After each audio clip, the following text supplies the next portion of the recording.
guys, welcome to another episode of the Sanditon Chronicles. I'm your host, Maureen, and today is interview day. This is maybe my favorite day of the week. I don't know if you could tell by my robust greeting right there, but I love these. I love getting to be able to interview cast and crew. I love getting their side. I love picking their brains, and I know that it's hard for them because we need to remember that it's been 2 years since they filmed this show. So one, we're asking about facial expressions, which, bless their hearts, I ask them that all the time.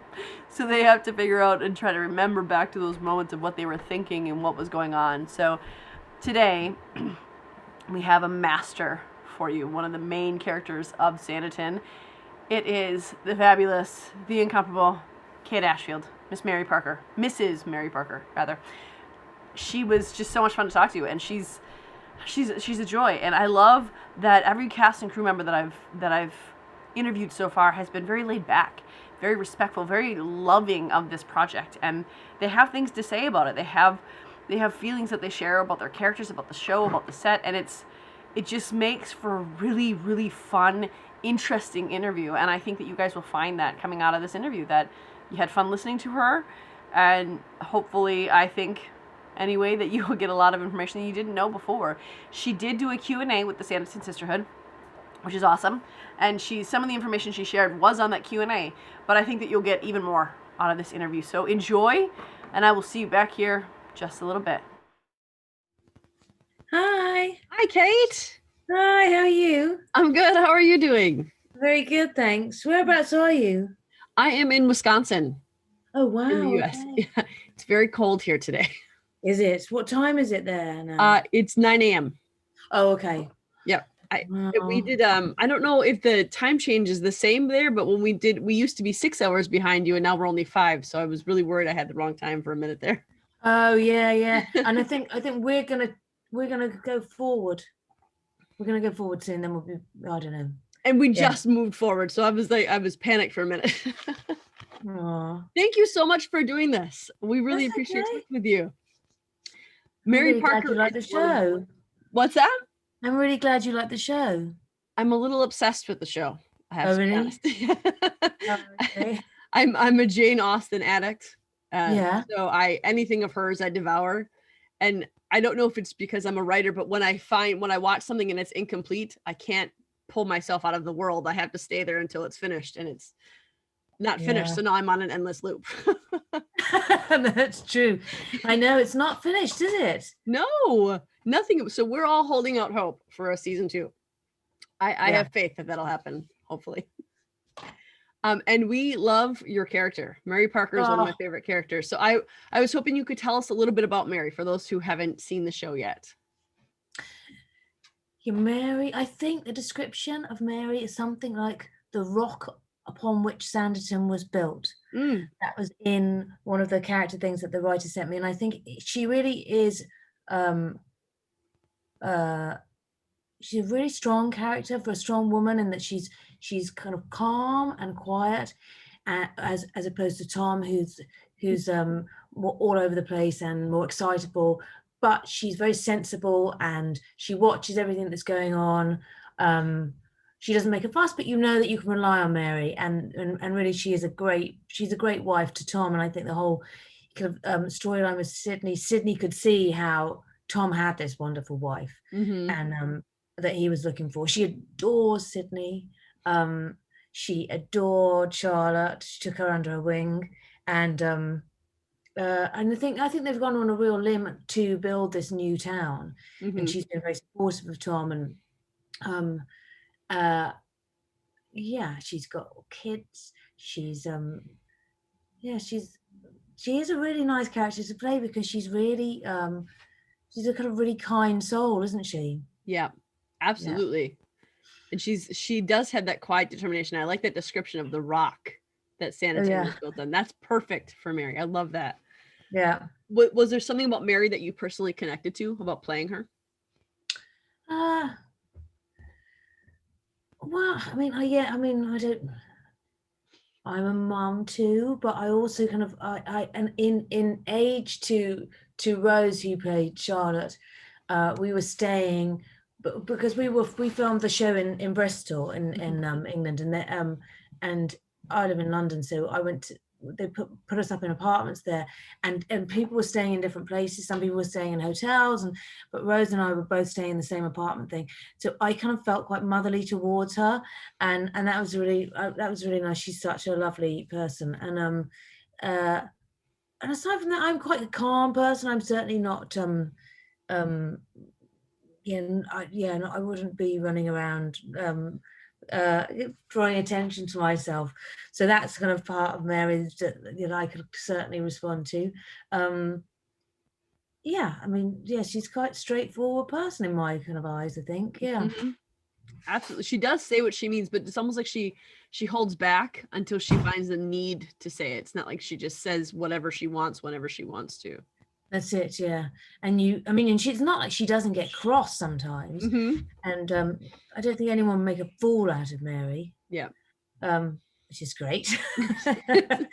And so when she goes round to Lady Denham's house and things, she doesn't say, she wouldn't say anything to her or anything, but I think there probably is some kind of respect that goes on there. Mm-hmm. Absolutely.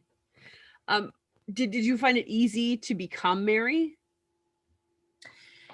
Yeah, I suppose there's a real process when you do period drama that in terms of hair and makeup and costume that transform you from who you arrive in as in the morning to getting on set. So I think at the very beginning you feel I suppose it's such an alien thing, but we had, when we started filming, we had very early on the scenes in the carriage, so right at the beginning of the show, and the scenes meeting Charlotte for the first time, and so there was a kind of gradual progression into the characters and then coming back to the town and to our house, and so yeah, we had a kind of warm up of galloping around the countryside. That's one of my favorite scenes, the one that they open on, where Mary is very clearly aware this is a very bad situation, and she's letting Tom know, and Tom's just saying, no, it's fine. We're going to be totally fine. I love that juxtaposition of their personalities, and that just kind of sets up the stage for how well they work together. And you can see that the reason they work is because of Mary. You can, and you also kind of, I think you like Tom Parker more for it as well, don't you? Because you kind of think he's not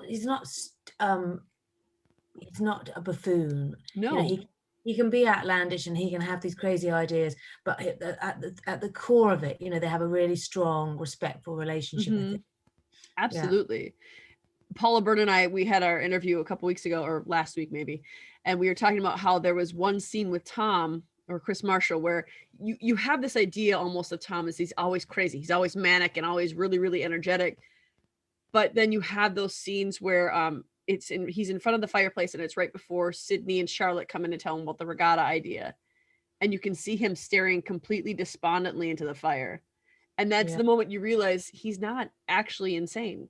He's just trying so desperately to make this work. Yeah. And I thought that was well done. What was the most challenging aspect of playing Mary Parker, kind of staying in that same vein there? I mean, not in terms of character. There wasn't anything challenging in terms of character. The things that were challenging on set, I guess, were things like the cricket match. That I think that took us 5 days to shoot. And wow. Yeah, I think it was quite a long time because there was so much going on, so many different setups, because this person was talking to this person, and then other people would arrive, or whatever was going on within the scene. It was really quite complicated. And I remember the director of that episode going through, and she'd actually really worked it all out on a kind of drawing board of, you'll be there, they'll be there, and it's quite complicated. And because we were in the food tent for a little bit with the cakes and things, and then the kids, and then watching, so it became this whole big setup, and it was really windy and then really sunny, and you couldn't put sunglasses on, obviously. And so that was quite it wasn't really difficult, but it certainly, we were all pleased when the cricket match was over. So yeah. I didn't realize it took so long. Because it just took so long. We had the same thing with the scene around the table with the pineapple. The scene with the pineapple. Yep. And and they'd made this, the props, an art department had made really elaborate food for the table that was, you know, looked correct for the period.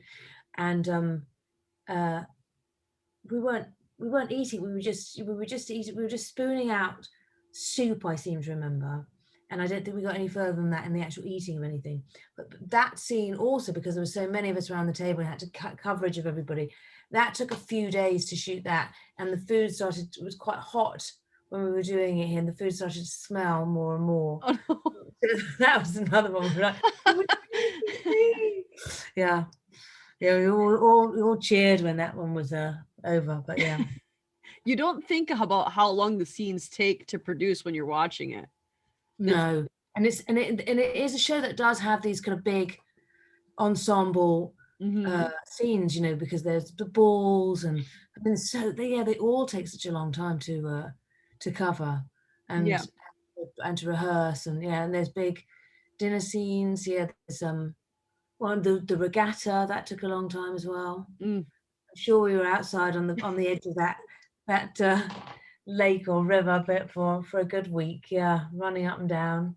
But yeah. And also the thing about Sanditon too is it's a lot of the really, really powerful things happen without speaking. It's about facial expression and the body language. I found that because I'm on a constant loop, I just keep rewatching it. So I find these new things every time. And there's a lot of, even in Mary, when the way she watches Tom sometimes, there's a lot said in just her expression alone of how she looks at him. So I imagine it has to be hard for the camera crew to get all those different aspects to display what they're actually trying to say in the moment without actually speaking. Right, yeah, I suppose so. And I think the women are in general quieter than the men. I mean, not all of them, obviously. But I think that's the thing about Mary. I think she takes it all in, so she's always watching what's going on, and she's a real observer. The same with Charlotte as well. Yeah. And Sydney, I think there's a nice thing about playing her, really. Yeah, I can imagine that. What would be your hopes for what would happen to the characters if you? Well, I got frustrated waiting for the announcement for a part 2, so I started writing a part 2. Yeah. I couldn't stand it anymore. There's all these things I want to happen. I kind of envision Susan and Babington rescuing Sydney from this debt, because that, especially with like Mary, she knew that Sydney was going to propose to Charlotte. She was excited at the ball, but I imagine her time her emotions are divided between being rejoicing at being saved and not having to go to the poorhouse, and also sadness for her friends. So I imagine that as Sydney is saved from this engagement, that there's going to be a general rejoicing in the Parker family, because I think Charlotte really, if you look at what happened, Charlotte was really responsible for a lot of the good things that happened in Sanditon. Yes. She was responsible for Susan to come. She was responsible for a lot of the changes that were made, for toning down Tom's crazy in the office. Who he couldn't make sense of anything before she came there. So I think that she's really become a part of their family, and I think that they're heavily invested in how her life turns out. Yeah. And obviously Sydney is too. And I love Stringer's character. I love his character. He's so fun, but I don't want him with Charlotte. He's good for somebody else. Yeah. Sydney's the only one who can bring out a passion in Charlotte. And I think that that's something that you can see, that same sort of relationship with Tom and Mary, where they're opposites, but they both bring something to better the other one. Yeah. Without Mary, Tom would not be okay. And I think that Tom also brings out something in Mary that makes her a little more exuberant and a little more willing to speak. Yeah. So absolutely. I think Sydney and Charlotte had that same thing. I think that Stringer would just kind of, whatever you want, Charlotte, whatever you want, my dear. And I think that to me is kind of more Stringer's aspect. Yeah. And I think you see that though, don't you? Because I think you can, well, you know where her heart really lies, Charlotte's heart. Yeah. And I think Stringer's more infatuation than true love.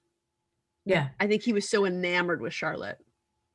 I think so. And there's always those characters, aren't there? That same in Thomas Hardy, that that there's always an unrequited love, or there's somebody that they want, that they reach for, they can't have. Yeah, absolutely.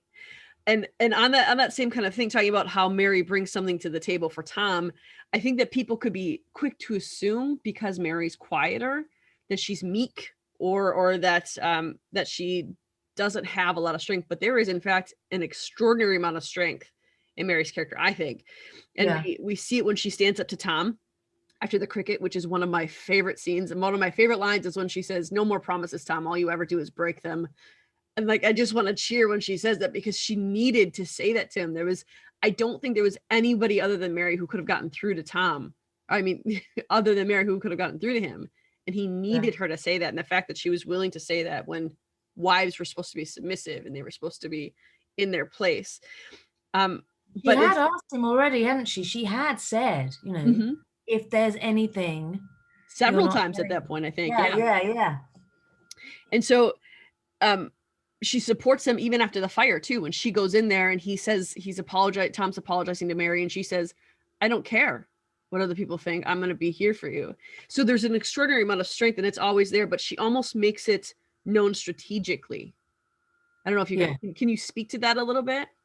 Yeah, I think it's because I think you're right that it's not natural in that period of time to be like that. So I think she picks her moments when she's had enough and she has to straighten them out, and otherwise she will keep quiet and have her hand on his shoulder and allow him to take credit for everything. I think that's how I feel about it, that she'd be quietly supportive, but knowing that it really is a story of behind every good man there's a good woman kind of thing, isn't it? With those Absolutely. Yeah. Yes, for sure. And on the same vein, there's an incredible sense of empathy and protection of the, not the weaker, but the ones who aren't as privileged as she is. I think that she has. There's one scene where Lady Denham is harassing Charlotte when she first meets her about coming for marriage, and Mary's the first one to speak up. Tom just lets it happen, but Mary speaks up and says, "Lady Denham," and is offended on behalf of Charlotte. And then there is another scene when when Georgiana is late to the luncheon, and Mary immediately tries to cover that by trying to engage Lady Denham in conversation, and then trying to engage Claire in conversation.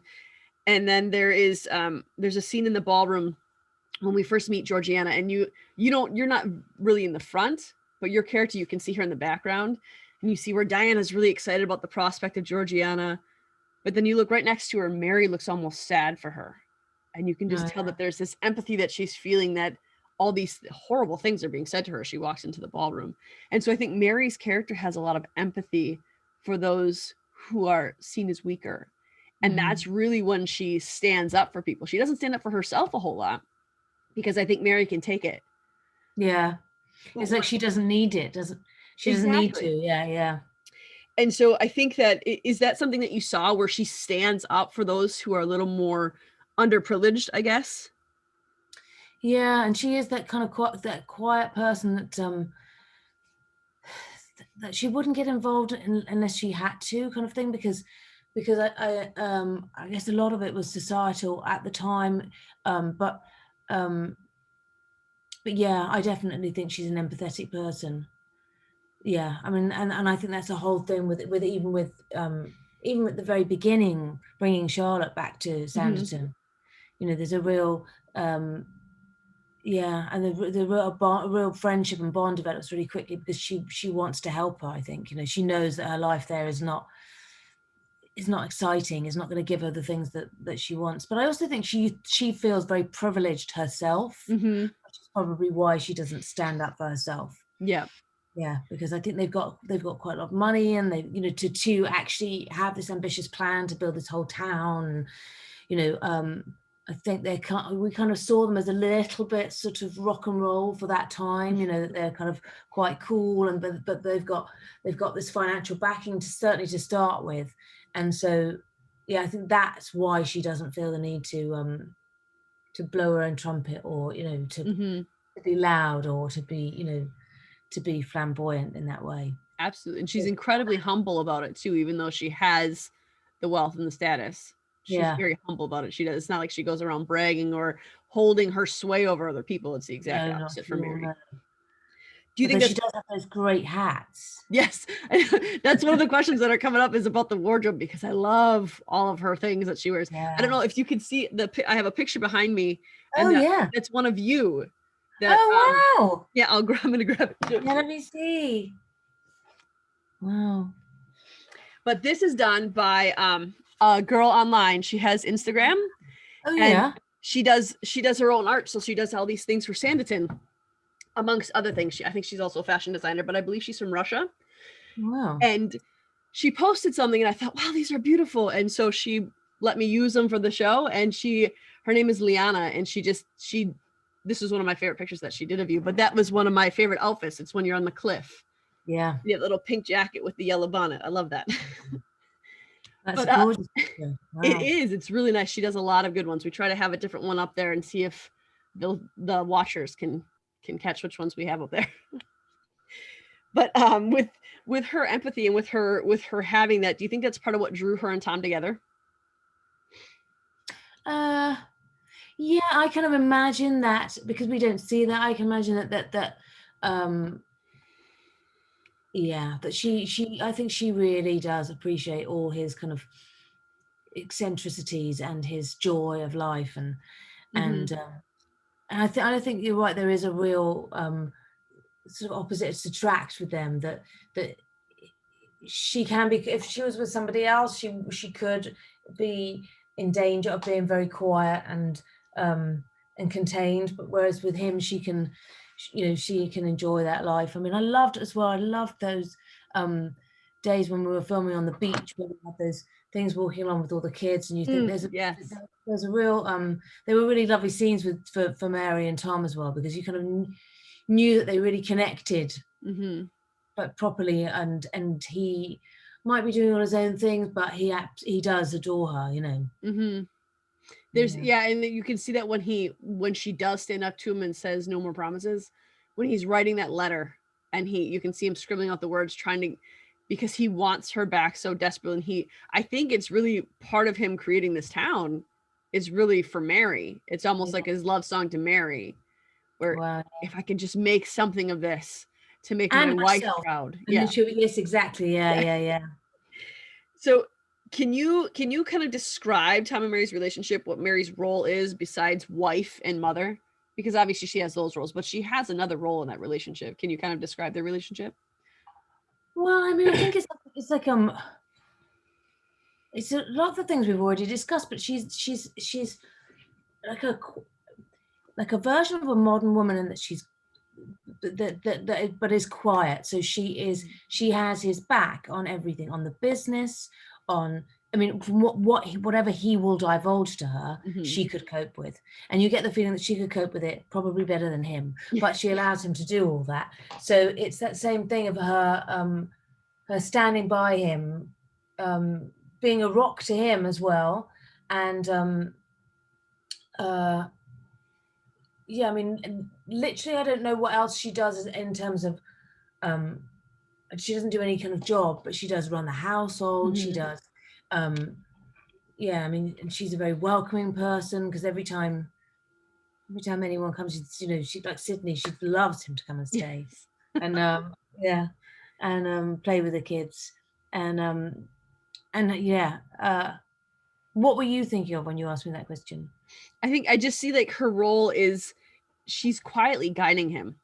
Yeah. Because when even when Sydney comes back from London, he has bad news, and Mary, you come in the room and you say, was the news all you hoped it would be? And you could tell that Tom desperately wanted to give Mary the right answer there. Instead, he gives her something, he gives her the expensive present, but I think that by the way she loves him and by the way she supports him, she's sort of guiding his business decisions. Yes, because he wants so badly to please Mary. And she's sort of teaching him lessons, isn't she, a little bit along the way of, don't give me the necklace. Yeah. Don't do these things. Absolutely. Learn from them. He is childlike in that way, isn't he? Yes. And then even after the regatta, Mary is never, when he does learn his lesson from what she said, she never throws it in his face like, see, I told you, if you would have just listened to me. And there's that, when she had said, when she got upset with him after the cricket match and she'd said all those things, there was almost a finality to it. But when he came back, she didn't have to say anything. And he said, I don't know why I ever thought I couldn't tell you these things. And Mary just kind of smiled and nodded. And that was all you got from her. But she doesn't have to say much to convict him that what he's doing is wrong, because that's just the person that she is. And I think that that's kind of the directing role she has with Tom. Yeah. Yeah. And that's a nice quality, isn't it? Because so she doesn't harass him or harangue him. Exactly. No. Yeah. I wish I was a little more like that with my husband, but those are goals, right? Yeah, exactly. He would probably appreciate that too. I'll work on that. So, can you speak a little bit about Charlotte and Mary? What do you think why do you think there was such a lasting and quick connection between them? I also had the feeling that Mary was probably quite lonely because it's a new town and there aren't that many people around that she socializes with, certainly we see, or in her age group. I know Charlotte is much younger than her, but I think she really enjoyed having this girl in the house who shared some of her qualities, in that she was bright and she could understand the business, and she didn't want to just be a wife to somebody. You know, she was more interesting than that. And I think there was a genuine connection between them, and they both looked after each other, you know, which in terms of Charlotte gave Mary company and Mary guided Charlotte and helped her. Although, you know, she did get very cross with her as well. But also because she didn't want anything bad to happen to her. Yeah. The only times that Mary really gets cross is when she's protecting someone. Yeah. Or when she feels that they need to be protected. Even with Tom, when she gets angry, it was, we could have prevented this. If you had just told me, I could have protected you better. And with Charlotte, it's the same thing. You know, you're not going because you're going to get hurt. That's it. So that's the only time that Mary really gets almost angry, is when she's trying to care for someone else who doesn't have much care for themselves. No, it always comes from a good place with Mary, doesn't it? And even when she's angry, it's not, the things she says are not terrible. I mean, I don't have that kind of filter on my voice when I'm angry. Like there's things that come out of me that probably shouldn't when I'm angry, but Mary doesn't have that aspect. It's, even in her rebuke, she might be angry, but she's gentle. Yeah, that's true. That's true. And that was another question I had, is because you don't see Mary outside of Charlotte and her children. You don't see Mary really being around other people. No, I mean, she does go to Lady Denham's, but she, you know, you feel that her life is quite small as they're setting up Sanditon. You know, although she doesn't seem to desire to go to London or get out of there. I think she's happy enough there, but it's certainly not in any way an established place yet. Yeah. So there's a certain bit of loneliness there for her, I think. Yeah, I think so. Yeah. No, we kind of hit on this a little bit earlier, but where we were talking about how Mary knew that Sydney was going to propose, or at least she alluded to the fact that she knew. But then when he comes back and he says that, you know, I'm going to marry Eliza, that scene, I always try to pause it because I'm trying to watch your reaction when he says that, but the way it's filmed, like you only see half of your face before it's cut off, so I can't see your full reaction. But it does look like you're overjoyed for Sydney's announcement. And I was surprised by that, because she loves Charlotte so deeply, and because she knew that this is what Charlotte wanted, what Sydney actually wanted. So what do you think her focus was on there with her excitement at Sydney's announcement? Yeah, I mean, it's a shame if you thought she was overjoyed, because I think, well, in myself, I kind of thought that moment was like you're smiling but you're crying at the same time. It's awful.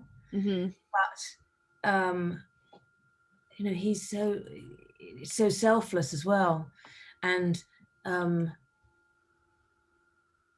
because you get that in the scene as well when Charlotte leaves, that Mary says, you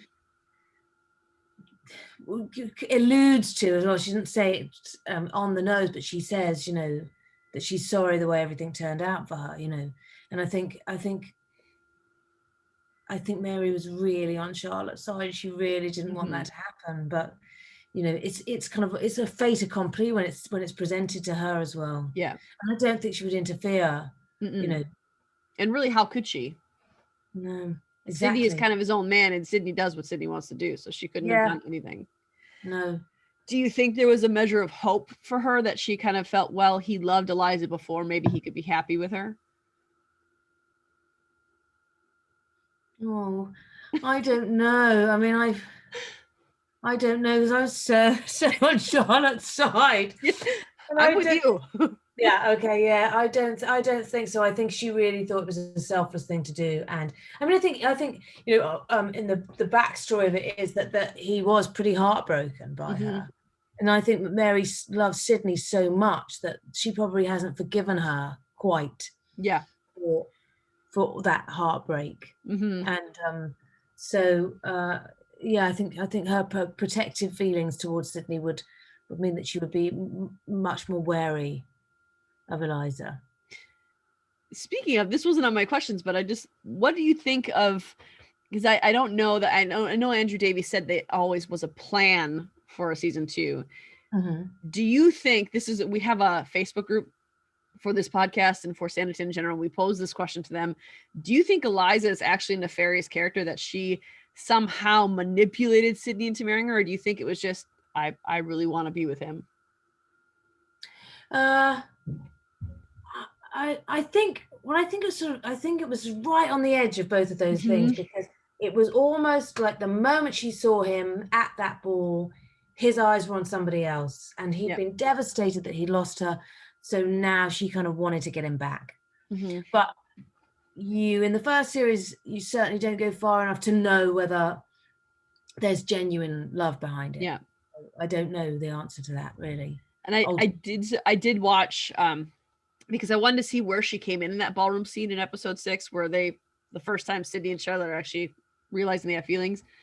And the moment Eliza comes in is the very first time that Theo smiles at Charlotte when they're on the dance floor. And I think that that's really great foreshadowing, that that's the moment Eliza Campion walks in, is when Sydney is genuinely happy with somebody else. Yeah. And then that deleted scene where he says, I don't know, we're all the same. And she says, yeah, you are exactly the same man I was with before.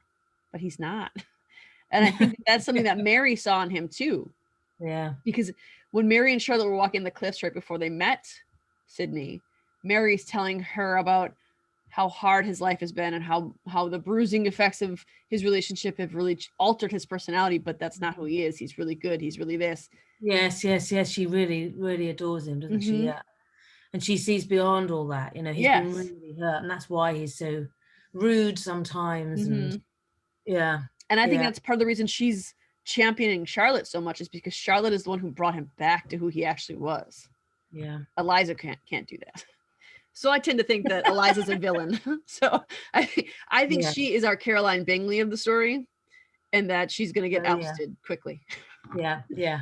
I know exactly what you mean. And I think it was set up a bit like that, wasn't it? Because I mean, the way that her character, the way that Eliza that treated other people was a little bit disdainful, and so she certainly seemed to be more upper class than some of us. So I think there was an element of her looking down her nose at us, which was and I don't think that's something, because when we talked about how Mary's personality is, I don't think that's something she would have tolerated for very long quietly. No. It just makes me love her even more. You kind of think maybe they go and live in London. I don't know what would happen. So but yeah, I don't think she'd be running to make best friends with her. No. Especially because she's responsible for Charlotte's heartbreak. So there's no way. No, Mary's going to help in there. I feel it. So at the final ball, this is something I've really been excited to ask you about, because I can only hear one part of this dialogue. Mary intercepts Sydney on his way to Charlotte. And all I can hear Mary say is, Sydney, I haven't seen you this happy in a long time. Is there more that was said there? And why did Mary intercept him on his way to Charlotte? Oh my goodness. I had to turn the captions on to catch that, though. Did you? Yes. It drove me crazy. I don't actually remember now. I don't know. I'd have to go back and have a look at that particular bit. I do remember intercepting him lots of times. I don't remember what I was saying. I remember kind of giggling a lot. Yeah. And it was so hot for some reason when we were doing that final ball. And with all it was all candles in there, right? That were literally, that had to help. And, you know, and unseasonably warm for England, you know, it was in, I think it was, I don't know, July or June. And it was, we were all sweating. And because you have to wear so many layers under these things, you know, you get to the end of the day and the end of the day and saying to the wardrobe woman, I said, can you see anything different? She said, what have you done? I've taken off my corset and my undergarments. It's so hot. And all the tights and all the, you know, the stockings. Yep. Yeah, anyway. So underneath the dresses, it was really authentic too. Like you had to wear all the stuff. Oh, wow. Yeah. I mean, I like the idea of that. I don't think I would like that in practice. No, I mean, it's fun for a tiny bit, but then it's sort of impractical in all weathers, you know, because when it was cold and we were walking on the cliffs and things, and, you know, the little boots, your feet completely soak through by the time you get to the other end, you know, and so there's, and all the dress is all muddy and wet because they're so long, and yeah, but and then in the summer yeah. And that ball scene was one that you were talking about where it took a long time to film, isn't it? Yeah, because it was the big summer. So it was a candlelit room in the middle of the summer with 5 million layers of clothes on, filming it over and over and over again. People. Yeah, that's fun. And we were dancing about. Oh yeah, I forgot about that. Yeah. So did you have a favorite outfit that you wore on set?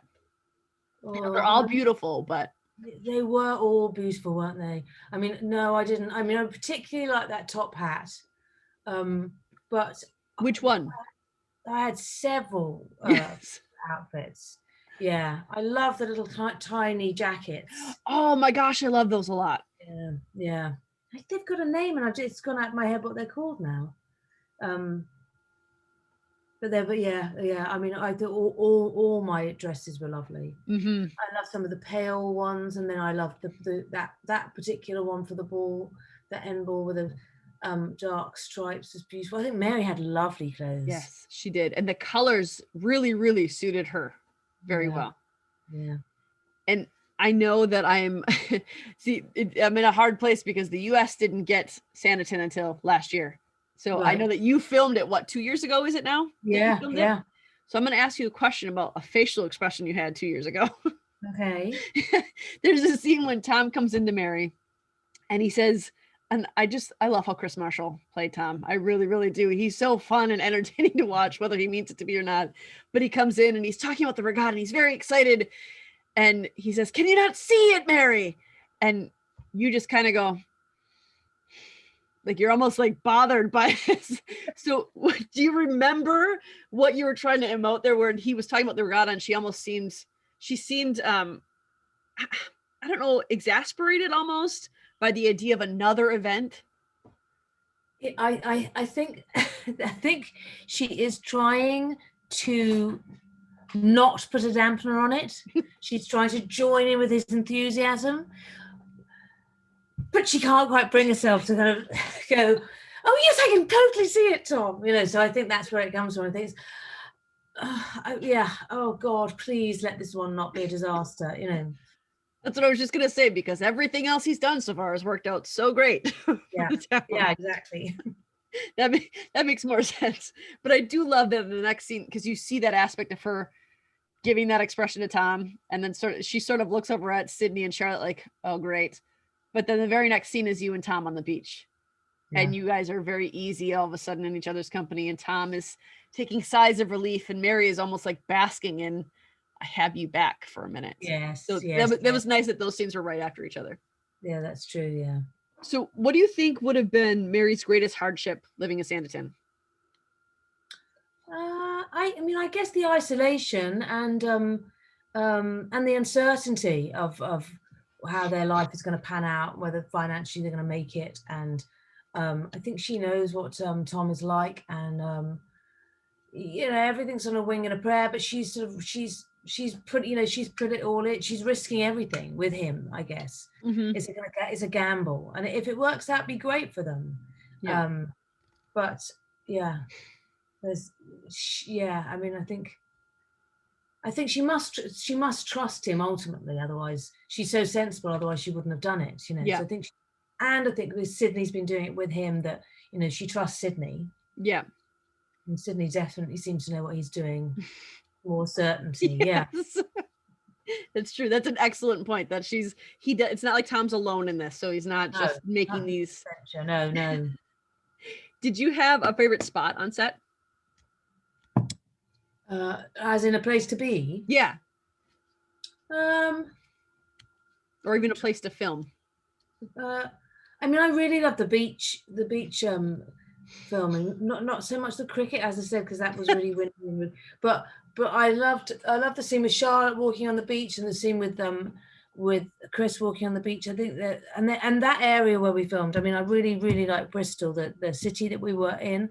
But it's surrounded by, because it's on the coast, it's surrounded by lovely beaches, and it's really refreshing to do that when you're at work, to not be inside, because the interiors were all in a studio, and so it was really nice to be on those beaches. A beautiful place. Yeah. Did you happen to see? I don't know if you know the Sisterton Sanditon is another. Sanditon Sisterhood. I completely mixed those two words up.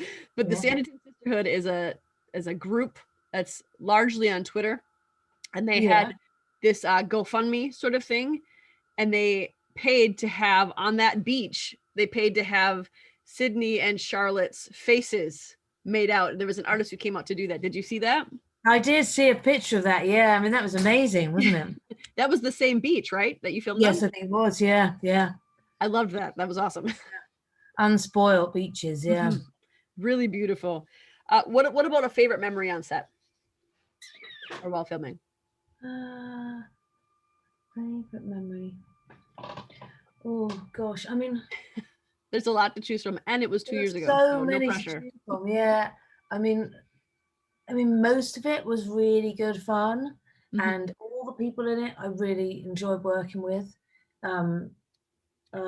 Lady Denham and I have got the same birthday. Ooh, which is when? Which is the 28th of May. Okay. And so we both we worked together before, and we'd somehow worked that out when we were working together before, years ago. And so I had my birthday when we were filming, and I'm not a really big birthday person normally, but everybody made such a fuss of me. I don't think I've had such a nice birthday in such a long time. Aww. I know, I had lots of lovely presents, and and cake, and it was very, very, very nice. So that was a nice memory. I just became really fond of so many of the younger people.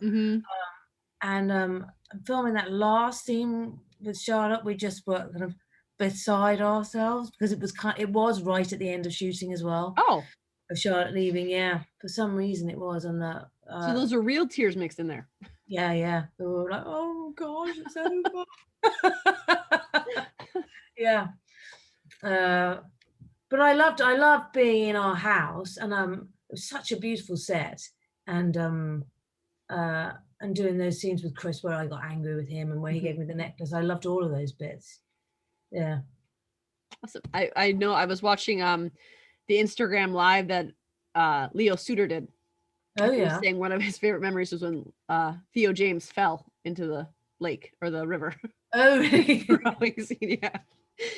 I found one single picture of that when for our group. We were doing character spotlights. I found one single picture where Chris was helping him out of the water, and he was all wet on one side. Oh, goodness. Yeah, I remember seeing that. So if Sanditon 2 were to happen, I personally think Mary is going to do whatever she can to help Babington and Susan. And I think too that Susan would really grow to appreciate Mary and almost not prefer her company to Charlotte, but love Mary's company as much as she loves Charlotte, because I think Mary has that personality. So what would you like to see happen if there is a season 2? I would like to see Sanditon rebuilt, and I would like to see it. I would like to see it becoming successful. I would definitely like to see more of Lady Susan, Yes. because she's fantastic, Sophie, and yeah, I mean, obviously, I would like somehow for Charlotte and Sydney to get together, but I don't know how. And I think that because the book is not finished, there's so much scope for all kinds of things. And yeah, I mean, I'd be delighted if there was Sanditon too. Yeah. So I know that we've basically said this, but I just, for confirmation and so everyone can hear from your mouth, are you Sidlat or Stringlat? Which team are you? Oh, I've got to be Sid. Okay, good. Yeah. I assumed as much, and that's the right side to be on, just for the record. Oh, good, yeah. So And the amount of times I went, oh, Sydney. that was, oh my gosh, it was like Mary Parker was sitting right there. That's awesome. I hope Stringer gets his happy ending too. Yes, absolutely. Just absolutely. not with Charlotte. I hope he goes off to London and meets a nice lady who's going to be as calm as he is. Yeah. There'll be a perfect someone for everyone, I'm sure. Yes. I just a couple more questions, and then I wanted you to let us know what you've got going on for you. But one of the people on my team who helped me run the group wanted to know what your relationship was with Austen before doing this show. Oh, I hadn't read much Jane Austen since I was at school, really. But I love her books, but I didn't have a strong relationship, and but yeah, I mean, I was a real Thomas Hardy fan. I think I kind of quite like the sort of the darkness of it a bit, but and the unrequited love appealed to me when I was younger, when I was reading those kind of books. But I think they're brilliant. I mean, they're just, stand the test of time, don't they? They're just incredible stories and beautifully painted, and all the characters are really engaging. And yeah, I mean, it's a kind of real gift, isn't it, to have as a starting point for all your characters, because there was only 7 chapters written, It's almost like, oh wow, great, we could keep going with this. There had to be some level of excitement to finish a Jane Austen something for somebody. Yeah. Or Andrew Davies especially, who's done some Austen adaptations. Did you read Sanditon before diving into this role? Yes, I did. Yeah. What did you think of it? Obviously you liked it a little bit because you played Mary. Yeah, I really enjoyed it. Yeah. I mean, you do kind of want more, don't you? Yeah. Good. You said you write as well. What kind of things do you write? I write a little bit of fiction and a little bit of nonfiction. Oh, brilliant. Wow. My mom and we published a cookbook, and she's a chef, and 90% of the recipes are hers and 90% of the writing is me. Oh, wow, brilliant. I'm a very sarcastic person by nature, and so there's a lot of we try to make an entertaining cookbook, so a lot of the instructions in there are sarcasm. Oh, okay, very good. But yeah, I do some nonfiction and some fiction as well. Oh, brilliant. Yeah, it's fun. And I'm an event planner too. So when you said you weren't big into birthdays, I thought, oh man, I want to go to London now and throw her a birthday party. They're a big deal in my house. Oh, really, are they? My kids start planning a year in advance because I'm doing 2 weddings right now too, and my kids like watch me do the weddings, and so they know what to expect. So now they're like, okay, I would like this scale for my birthday, please. So wow, okay, yeah. I mean, some people, I have friends that really love a birthday as well, and I don't know why, I don't know where it comes from, but whether it's because when they're kids they wanted more. I don't know what it is, but they really love celebrating it, and I don't know. I'm kind of always a little bit shy. I'm like, oh no, let's not make a fuss of me, please. I'm with you for me. I don't do it for me. It's just for everybody else. I would love to throw you a birthday party, but just for me, I'm okay. I don't need the big celebration. I'm good. Yeah. So can you tell us what you've got going on, or some projects you have coming up? Something you're working on? Well, right now I've been. The reason I was asking about writing is I've been writing as well, and yeah, so I've been writing TV show that was actually just on here. I wrote it for a Finnish TV company, so it was all translated into Finnish, and it was on in Finland, a year ago, and then it's just been on here, and I've started writing season 2 of that. But it's very, very different to Sanditon. It's Is a it? dark psychological thriller. Yeah. So Okay, that's so different. yeah. So, but it's really nice to get you get totally absorbed in the world of it. Mm-hmm. So I've been really enjoying that. Yeah. Have you done writing before that? I did a show that was on here about a young psychopath called Born to Kill, for Channel 4. But it's really nice to do a bit of both things, Mm-hmm. do a bit of acting and a bit of writing. You suddenly realize how easy it is for the actors, because all the hard work is all done before they get there. It's true. It is true. You have to find a way to make it flow and make sense and to relate to these. There's so many different working parts that you have to think of as a writer. Yeah. And acting is still difficult, but as a writer, you have to think of all the parts as a whole, as opposed to just your role. Your small bit within it. Exactly. Right. Yeah. And yeah. And I don't, you just have, you don't really have that level of responsibility as an actor. And Yeah. I mean, unless you're the lead part and, the show's going to live or die by you, but like Rose a little bit in this show, I think she carried it so beautifully,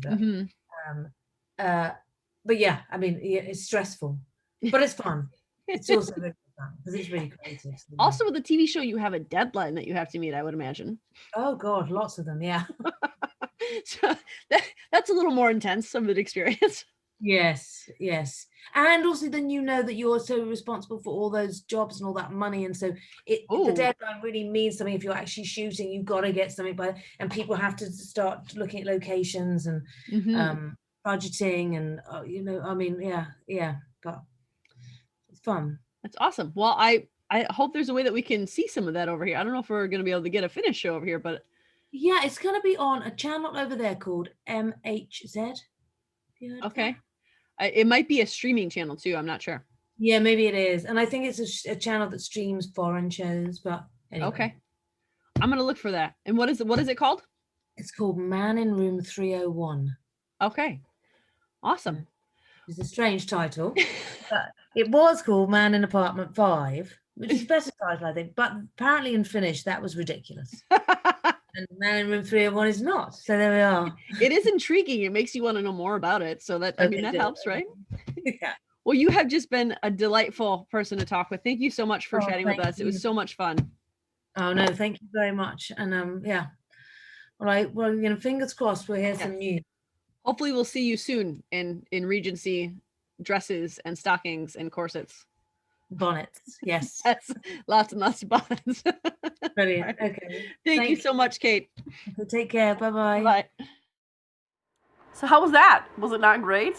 She's great, right? I loved her. And I really do think I want to throw her a birthday party. Give me two. My daughters watch Cloudy with a Chance of Meatballs, or they have watched it anyway. That party in a box thing he makes? I think I want to make one of those and send it to Kate Ashfield on her birthday so she can have a party in a box. But she was delightful. She just made me feel very at ease. She almost made me feel like, wow, you could be my friend. I could be friends with you. Just not because like, oh, she must like me, but because it's such a natural flow of conversation with Kate. It really was. It felt like there was no pretense. There was no pride. There was no anything like that. And I think that was really, really special. And it was really joyful to interview her. So next week, we are doing what are we doing next week? Next week is Character Spotlight. I don't remember. Let me look it up because I have my handy dandy schedule over here. Speaking of schedules, if you want to be on the Sanditon Chronicles, if you enjoyed it, if you like listening, if you really have a lot of things to say, or maybe you think that, why is she not talking about this? This is a pretty big deal. Reach out to me. We would be more than happy to have you on the show with us. We want to interview fans. We want this to be a fan-based, fan-run podcast. And so if you would like to be on there, we would really, really, really like to have you. So next week is our Character Spotlight on, it's on Charlotte Haywood. We have Janice Castle is going to be on that one with us. So tune in for that. And again, reach out to us if you would like to be on the show. the.sanditonchronicles@gmail.com. or you can find us on the Sanditon Chronicles Sanditon Family Fan Club on Facebook, or we have our new Twitter account, remember, under the, I think it's at Sanditon the, so, or you can search for the Sanditon Chronicles, that'll pull it up. And on Instagram, we are the.sanditon.chronicles, or again, search for the Sanditon Chronicles. And you can reach out to us on any of those mediums. We would be happy to speak with you, answer questions, even if you don't want to be on the show, but you have questions or you have disagreements, whatever it is, let us know. We would love to hear from you because we are fans just like you, and your opinion and your voice matters just as much as ours does. So, until next week, where we get to talk about the incomparable, the lovely Charlotte Haywood, we will see you then. Bye, guys. Have a great week.